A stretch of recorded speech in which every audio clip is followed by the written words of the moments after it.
Hace algunos años conocí a Joaquín Cárdenas. No fue en una situación especial ni en un lugar que pudiera considerarse fuera de lo común. Lo conocí como se conocen a muchos hombres en los pueblos costeros, entre el olor a sal, el ruido del agua golpeando los pilotes del puente y el sonido metálico de las latas de cerveza al abrirse. Joaquín era pescador y también trabajaba en una salinera del ejido Aquiles Cerdán, en Altamira, Tamaulipas. Yo solía ir con frecuencia al puente del río Barberena, no solo para pescar, sino para sentarme a observar.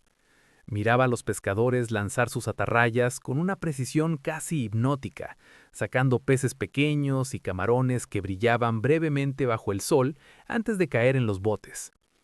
Ahí, entre cerveza y cerveza, era común que la conversación se desviara hacia la vida en el ejido, y tarde o temprano hacia las historias que la gente de la región se susurra cuando cae la noche. Joaquín vivía cerca, en un lugar llamado Morón. Era un hombre mayor, de pocas palabras, con una mirada dura y un carácter algo hosco. No era alguien que contara historias por gusto. Sin embargo, cuando hablaba, se notaba que cargaba una sabiduría vieja, de esas que no vienen de los libros, sino de haber vivido demasiado y haber visto cosas que uno preferiría olvidar. Fue al calor de varias cervezas y unas fritangas de pescado, cuando, sin que yo se lo pidiera, comenzó a contarme lo que le ocurrió siendo apenas un muchacho. Dijo que esas historias comenzaron cuando él era muy joven, casi un niño. En aquel tiempo ayudaba a su abuelo en una parcela familiar que se encontraba a varios kilómetros del pueblo. Era una extensión de tierra seca y dura, rodeada de monte bajo y caminos maltratados por los años. Después de trabajar la tierra y cosechar algunas legumbres, tenían por costumbre juntar leña para llevarla a casa. La leña era indispensable. Con ella cocinaban, calentaban el agua y mantenían vivos los hornos de barro y las parrillas donde se preparaban los alimentos. El abuelo de Joaquín tenía una vieja camioneta Chevrolet. Estaba picada por la sal y la humedad, con la pintura comida por el tiempo. Pero el motor seguía siendo fuerte. En esa camioneta transportaban todos los días las herramientas y los atados de leña, recorriendo un camino largo, agreste y poco amable. Era un camino lleno de polvo, piedras sueltas y charcos profundos que se formaban cuando llovía. Cada bache hacía brincar la camioneta, obligándolos a avanzar despacio, como si el trayecto mismo no quisiera dejarlos pasar. Aquella tarde se les hizo noche. El sol se había ocultado por completo cuando Joaquín subió el último atado de leña a la caja de la pick-up. El cielo estaba despejado, repleto de estrellas, y una luna llena iluminaba tenuemente el camino. Aún así, los faros de la camioneta apenas alcanzaban a iluminar unos cuantos metros frente a ellos. Más allá, todo era oscuridad absoluta. Avanzaban en silencio, con el ruido del motor y el rechinar de las piedras bajo las llantas como únicos acompañantes. Hasta que ocurrió. En cierto punto del camino, el abuelo detuvo la camioneta de golpe.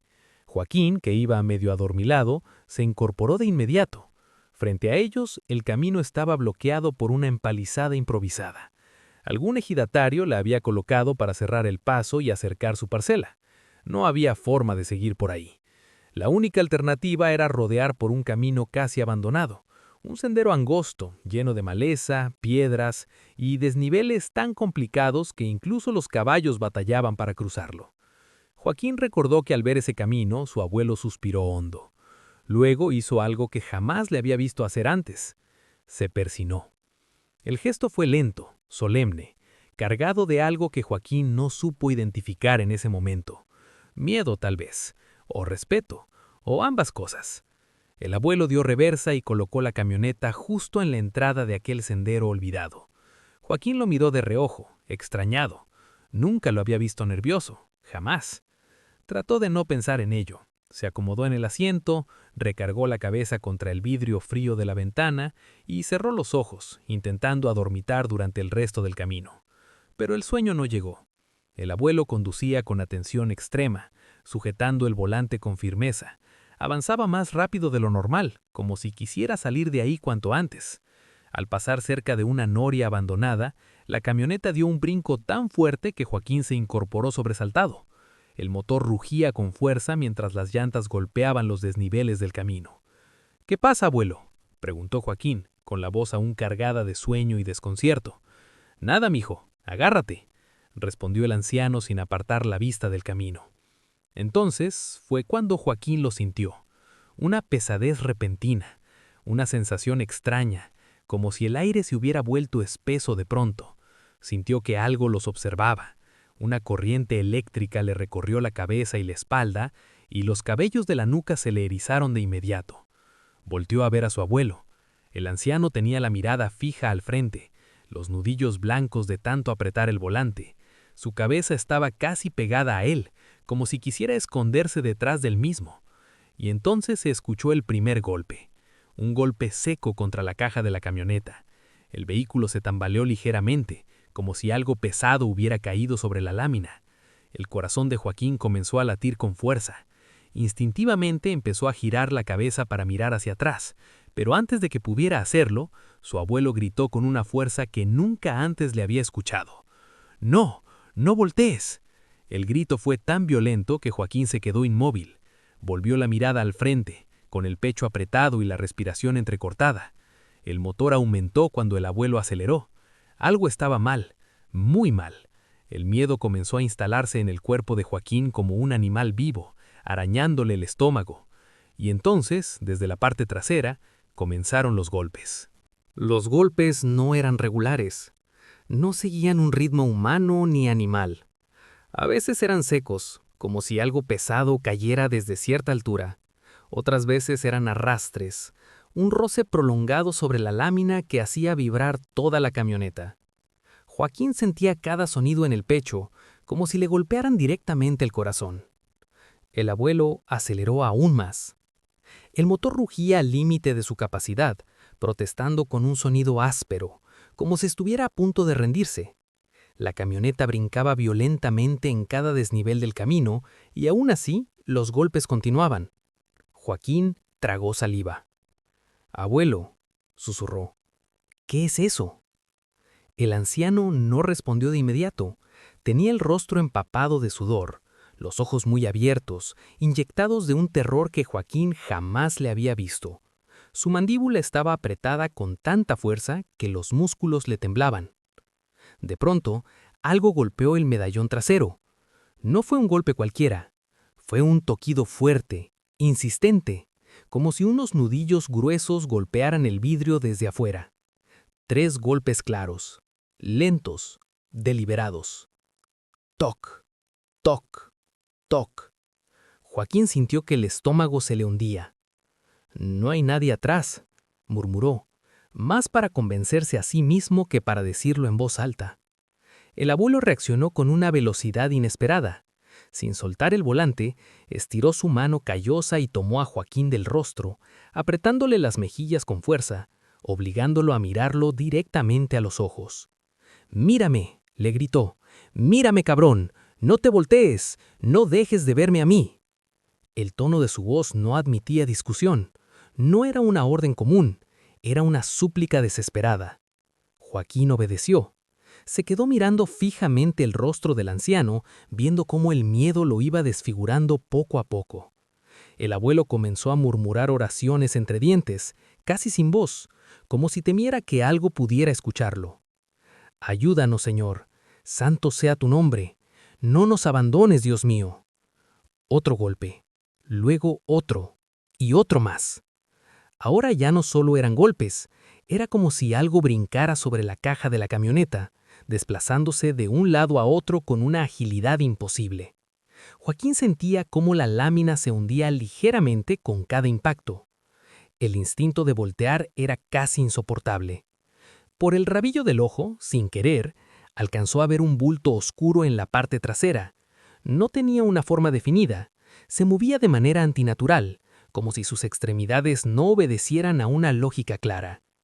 Algo se retorcía, algo se acomodaba. Cerró los ojos con fuerza. Las lágrimas comenzaron a brotar sin que pudiera contenerlas.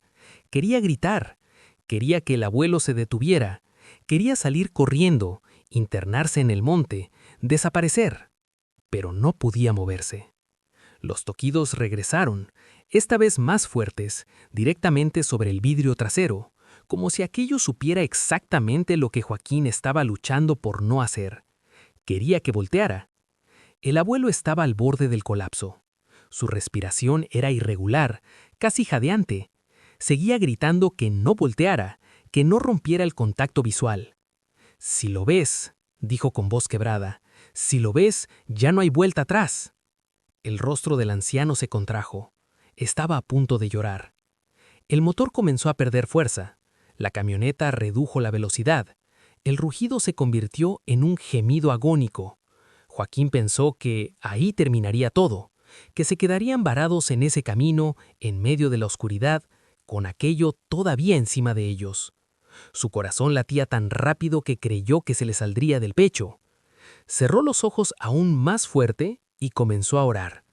Pidió perdón por todo. Pensó en sus padres. Pensó que iba a morir. Entonces, de golpe, todo cambió. La camioneta dejó de brincar. El sonido de las piedras bajo las llantas cambió por completo. El camino ya no era irregular. El vehículo se deslizó sobre tierra compacta. El abuelo redujo la velocidad. Los golpes cesaron. Joaquín abrió los ojos lentamente. Estaban de nuevo en el camino principal. El silencio era absoluto. Solo se escuchaban los grillos, las cigarras en el monte y el zumbido cansado del motor. El abuelo tenía la cabeza recargada sobre el volante, respirando con dificultad, empapado de sudor. Después de unos segundos, enderezó el cuerpo y continuó conduciendo, ahora con movimientos lentos, casi mecánicos. A lo lejos ya se alcanzaban a ver las luces del ejido. Fue entonces cuando el abuelo habló. «De lo que oíste, de lo que sentiste, no se lo cuentes a tu madre ni a tu abuela, a nadie». «Sí, abuelo», respondió Joaquín con un hilo de voz. «Pero, ¿qué fue eso?». El anciano no respondió de inmediato. Guardó silencio unos segundos. «Eso, hijo, eso era él. Si lo hubieras visto bien, te hubieras puesto todo blanco y a lo mejor te hubieras muerto del susto». Cuando llegaron a la casa, Joaquín bajó de la camioneta con las piernas temblorosas. La caja estaba vacía. No había leña, no había herramientas. Todo se había perdido en el camino. Pero lo peor no era eso. La lámina de la pickup estaba llena de abolladuras, marcas profundas, como si algo muy pesado hubiera pisado con fuerza una y otra vez. Esa noche Joaquín no pudo dormir. Escuchaba a su abuelo afuera, rezando en silencio, caminando de un lado a otro bajo la ventana. Entonces recordó a un salinero que había conocido tiempo atrás. Se llamaba Felipe. Era joven, pero su cabello estaba completamente blanco y su rostro lleno de arañazos. La gente decía que una noche, en una marisma, se le había aparecido él. Joaquín entendió entonces que había estado a punto de ver lo mismo. Pero esa es otra historia.